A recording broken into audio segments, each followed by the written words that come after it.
นี่นะพี่น้องตอนนี้เดี๋ยวสิมาพามาเบิ่งเนาะผู้บ่าวผู้สาวเพิ่นมาลบกัน อย่าฟังละเอาละพี่น้องนี่อันนี้น้องปลาเนาะกับน้องยังเกาะน้องผ้าบ่น้องผ้าเนาะแล้วก็มีผู้บ่าวมา2 คน ผู้บ่าวกับประมาณนี้นะพี่น้องน้องต้าก็ได้แต่แบบว่ามานั่งเผาเนาะเพราะว่าได้รับหน้าที่นี้มาจากแม่อูเนาะแม่อูกับอ้ายเพิ่นให้มาเผาร้านเพิ่นเนาะพี่น้องมาเผาเนาะเดี๋ยวว่าอันนั้นขั้นสีขาวในเฮือนเนาะพี่น้องก็ย่านผู้บ่าวหันหนาวก็ได้บะพิงไผ่นะพี่น้องร่วมกันพิงไผ่นี่นี่ก็น้องปลาเนาะอันนี้ผู้บ่าวมาแต่ว่าอันใดดิฮะ เพิ่นเคินนะพี่น้อง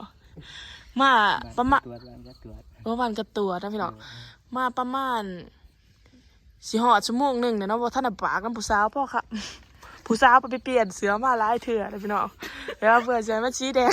เพื่อใส่มาสีแดงคือกันกับผู้บ่าวเนาะเพิ่นก็เคินนะพี่น้องสาวป่าโอ้ยป้านี่นะเดี๋ยวเพิ่นเคินนะพี่น้องสาวป่าเคินเนาะนี่บอกอุ้ยอย่าภาพ นี่น้องปลากับแบบว่าหูซึกภูมิใจนะผู้บ่าวมาเดี๋ยวสิเอาเบิ่งให้เบิ่งตอนเพิ่นไปรัดเอาผู้บ่าวนะพี่น้อง เพิ่นดีใจ นี่ก็แม่นเจอกันครั้งแรกนะพี่น้องเจอกันครั้งแรกวะนี่เพิ่นเคินนะพี่น้องโอเคพี่น้องเฮาสิบ่ถามเป็นจังไดมีแต่ว่าพามาชมบรรยากาศนี่ก็จะเป็นลาวนะพี่น้องวันนี้เป็นวันศีลเนาะศีลรับพี่ดอกนี่น้องตากะบ่มีผู้บ่าวหรอกพี่น้องเอ้ยนี่แต่แบบว่ามานั่งเผาจะได้ผู้บ่าวผู้สาวเนาะนี่นะพี่น้องน้องปลาเพิ่นกำลังจะมาตะเกียบกาแฟก็สิเปลี่ยนโซมในจักหน่อยเพิ่นว่าผู้บ่าวสิมาแต่งตัวถ่าแต่ข้าผู้บ่าวว่าซั่น น้ำซ้อมมือก็มาอาบเทื่อนึงแล้ว นี่เลยพี่น้องเอาง่ายๆคือนัดเดทประสาท เดทแดกเนาะประมาณนี้เลยพี่น้องผู้บ่าวก็เคินเสื้อลำนี่ผู้บ่าวข่อยเด้อป้าเบาหยอกพี่น้องหยอกน้องก็หน่อยกลัวเบาหยอกซื่อๆนี่เนาะน่าจะอนาคตนี่นะจะเป็นแฟนน้องผาบ่นี่นะพิงไฟอยู่ปากซองอากาศมันหนาวพี่น้องแลนหนาวเนาะอันนั้นมาเห็นตัวจริงผู้สาวน่ะคือจะได้ตรงปกอยู่วะตรงอยู่หรือว่างามก็ได้หูบ่หรือว่าจะได้งามก็ได้แม่นความเขาเลยปะได้หูปึกซึกอยู่โอ้ยแฟสิงหามสำนองคนนี้เนาะ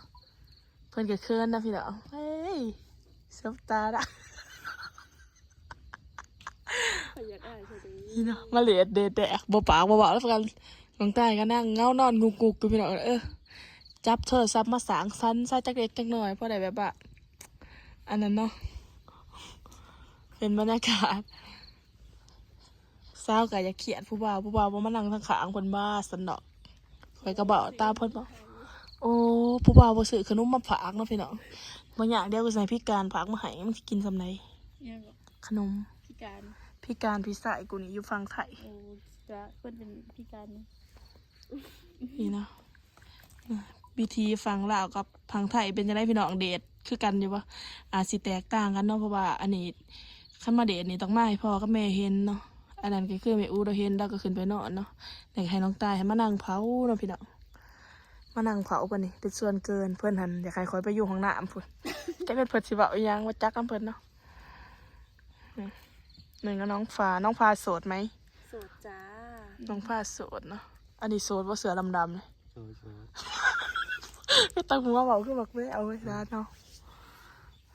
โสดอายุจักปีเลยนี่จักปีฮะจักเดี๋ยวดูอายุเจ้าของผู้นี้เนี่ยจักปีเสือแรงใคร19 ปีเลย19ซ้ำกันก็เขาบันเอิญบักดาครับซ้ำกันเป็นหมู่กันอย่าเปิดโอ้ยเนาะอย่าเปิดนี่เนาะโดดเพิ่นเอามาโอ้มาแต่กระตรวจบ่ได้พี่น้องว่ามาจักโดวะจักดักบ่จักกันป้าพี่น้องขี่รถมาเด่นน้ำผู้สาวเนาะ แสดงว่าลงทุนขนาดนี่ประมาณอยู่50 หลักพูดพี่น้องเลยอยู่กับตรวจอยู่บ้านน้องตายที่น้องตายไปถ่ายเอาเหมือนนั้นเนาะบาทละ20นี่เลยพี่น้องมันมาลมกันนี่หนาผู้สาวมาให้กินก็โอ้ยดอกพิงไข่บ่เอามันมามุกบ่ดอกปลาฮะมีอยู่บ่มัน นี่จะมึกเลยตันยังมอเหนียวมาอะไรเดี๋ยวมาใจให้ว่า คอยเลยดินี่ก็จะเป็นผู้มาจอบเนาะแบบว่าผู้มามาสืบนะพี่น้องแบบว่าแม่อู้แล้วนอนอยู่ทั้งเฮือนแล้วก็ให้มาสืบเพิ่นก็มาเบิ่งเนาะนี่เพิ่นมาจอบจากนั้นเพิ่นก็เข้าไปนอนเนาะประมาณนี้เนาะดังออกมาพี่น้องมาจอบเบิ่งเลยนี่นี่โอเคเนาะนี่นะพี่น้องอันนี้เพิ่นว่าเนาะนะว่าอันนี้เพิ่นก็อกหักเนาะเพิ่นมาผิดกันกับผู้สาวมีแฟนเนาะบ่นี่ ว้าว เอ้ย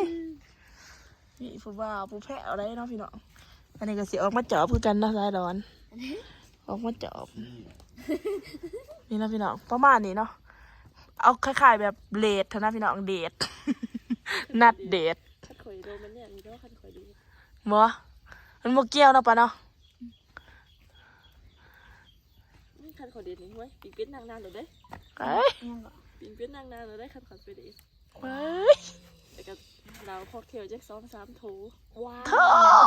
เอาอีกแล้วก็พอคนแบบนี้แล้วมันต่างกันเดี๋ยวกินซุกิคอยกินหัวจุจี คือกินคือโดน นี่นะพี่น้องบรรยากาศจะหน่อยสิเขาไปนอนนะพี่น้องโอเคพี่น้องเป็นจังไงเปิดกระชิกเคินในจักหน่อยเนาะบรรยากาศนี่น้องปลาคอยกับมานั่งเผาพี่น้องเอ้ยนี่นั่งเผาเนาะโอ้กูพอคู่แล้วซูนี่เกือบคู่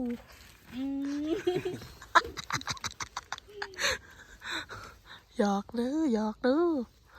ผู้ว่าหันโมเมนต์ว่าเคินเกาะนะพี่น้องต่างเป็นแนวลิตามะเนาะสงสัยหยานผู้สาวเห็นหนาบ่หยานบ่ตรงปกบ่ได้ว่าจะได้คือว่าหยานควนไผ่บ่ได้ว่าจะได้โอ้หนาเขาลำร้ายแบบนั้นนะพี่น้องต้องใช้ตากแดดได้ตากแดดเก็บพักไปค่าย อยากเอาลงมาผู้สาวมาเห็น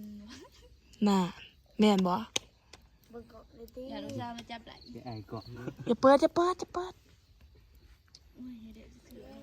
โอเคพี่น้องประมาณอีกจังหน่อยเพิ่นก็สิเบากันเนาะโอเคน้องตายก็สิป้ายเพิ่นเป็นแบบว่าให้เพิ่นเบากันได้ซะว่าสิเป็นจังไดเนาะนี่น้องตายก็บ่อันนี้ดอกพี่น้องเดี๋ยวสินั่งอยู่นี่เนาะนี่เนาะพี่น้องเอาถือนี่ประมาณนี้เนาะมานั่งเผาเพราะว่าหน้าที่นี่ได้รับเหมาะไม้จากแม่อูเนาะให้มาเผาน้องปลาหยาดเพื่อนหันผ้าผู้ว่าเขาหันเนาะเรียกว่ามาเผาแล้วก็แบบว่ามา